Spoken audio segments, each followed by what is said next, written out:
A'udzubillahi minasyaitonirrajim. Bismillahirrahmanirrahim. Alhamdulillahirabbil alamin.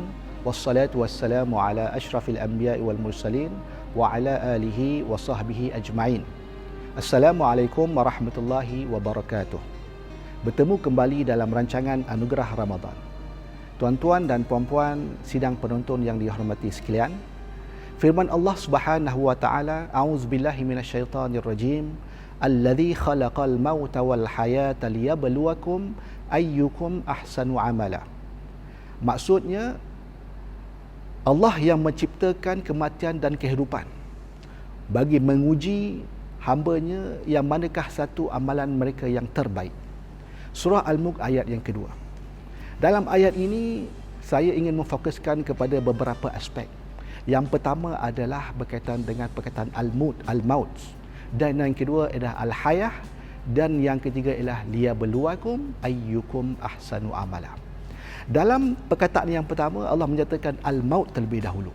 Di dalam kitab tafsir Al-Quranul Azim karangan Imam Ibn Kathir menyatakan bahawa al-maut ini merujuk kepada kehidupan dunia, sementara al-hayah yang kedua itu merujuk kepada kehidupan akhirat. Justru kenapa kehidupan dunia dikatakan al-maut? Sebahagian ulama menyatakan bahawa al-maut hanya berlaku di dalam kehidupan dunia, dan ini menunjukkan bahawa kehidupan dunia adalah sangat-sangat sementara. Sementara al-hayah yang kedua merujuk kepada kehidupan yang sebenar-benarnya, iaitu kehidupan akhirat. Justru manusia hidup di atas muka bumi ini adalah bersifat sementara, kerana mereka mestilah bermentalitikan akhirat. Oleh kerana itu, di dunia ini Allah ingin menguji para hamba-Nya supaya sentiasa bermentalitikan akhirat dengan menyiapkan persiapan diri untuk melakukan yang terbaik di kehidupan dunia ini, kerana di akhirat nanti akan dibalas segala jasa dan amalan yang telah dilakukan. Sebagai insan yang biasa, kita mestilah bersikap ingin memajukan diri kita sendiri. Jadi kita perlu meningkatkan azam untuk berbuat sehabis baik, untuk bermatlamatkan untuk kecemerlangan diri, supaya balasan yang terbaik akan diterima di akhirat nanti. Justru Allah mengingatkan kepada kita, ingatlah kematian dan ingatlah kehidupan akhirat, kerana itulah ujian bagi kamu, supaya kamu sentiasa berwaspada dan akan terus melakukan amalan yang disuruh oleh Allah SWT secara konsisten dan secara berterusan dan secara yang baik. Oleh kerana itu, kita sebagai manusia mestilah melakukan rutin-rutin harian kita bukan sahaja dengan dalam keadaan biasa, tetapi bermentalitikan untuk kecemerlangan. Apakah rutin-rutin harian yang sangat biasa itu? Kita sambung selepas ini dalam rancangan Anugerah Ramadan.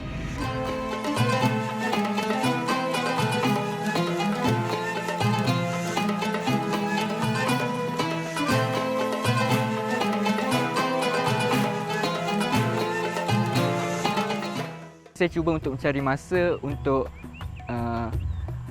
membaca Al-Quran dan melakukan ibadah supaya dapat memenuhi syarat-syarat yang tertentulah pada bulan Ramadan. Baca Al-Quran ataupun berzikir dan juga beriadah bersama kawan-kawan. Tolong mak saya masak sebelum buka puasa.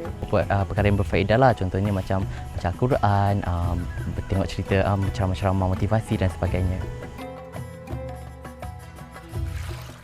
Bismillahirrahmanirrahim. Bertemu kembali dalam rancangan Anugerah Ramadan. Sebelum berehat tadi, kita telah membicarakan tentang tuntutan Allah Subhanahu Wa Taala terhadap hamba-Nya untuk kita sentiasa membuat amalan yang terbaik dalam apa jua keadaan. Jadi pada kali ini kita akan melihat bagaimana hamba-Nya itu, iaitu manusia, iaitu kita, diri kita sendiri, akan sentiasa menjalankan suatu amalan tersebut dengan cara yang terbaik berdasarkan firman Allah, liyabluwakum ayyukum ahsanu amala.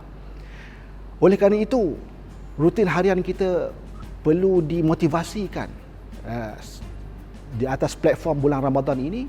Maka kita dapat dimotivasikan dengan amalan-amalan yang sering kali kita lakukan pada setiap hari, tetapi bagaimanakah kualitinya? Ini yang hendak kita fokuskan.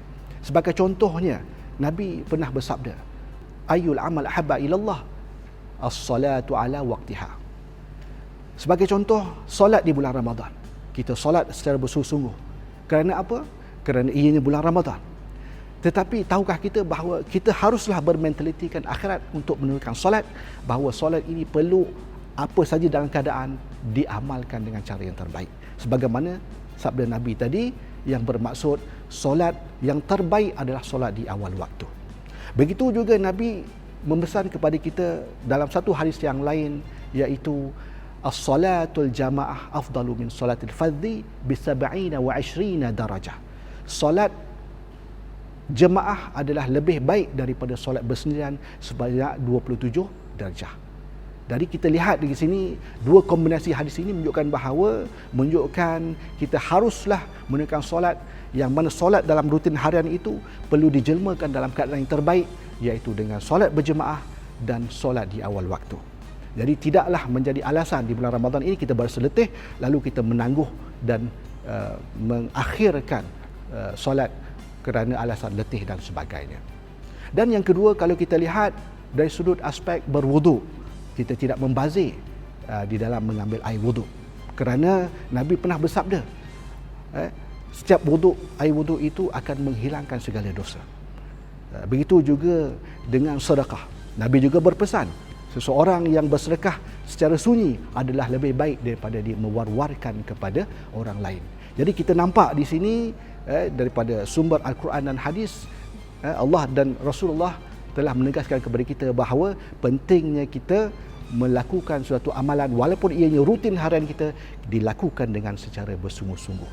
Justru tuan-tuan dan puan-puan sidang penonton yang dirahmati, bersamalah kita mengambil manfaat daripada perbahasan yang telah saya sampaikan tadi, dan kita berjumpa pada rancangan Anugerah Ramadan yang akan datang. Sekian. Assalamualaikum warahmatullahi wabarakatuh. Ramadan pastikan berlalu. Ramadan pastikan kembali. Namun kita yang belum tentu, masihkah nyawa akan berbaki.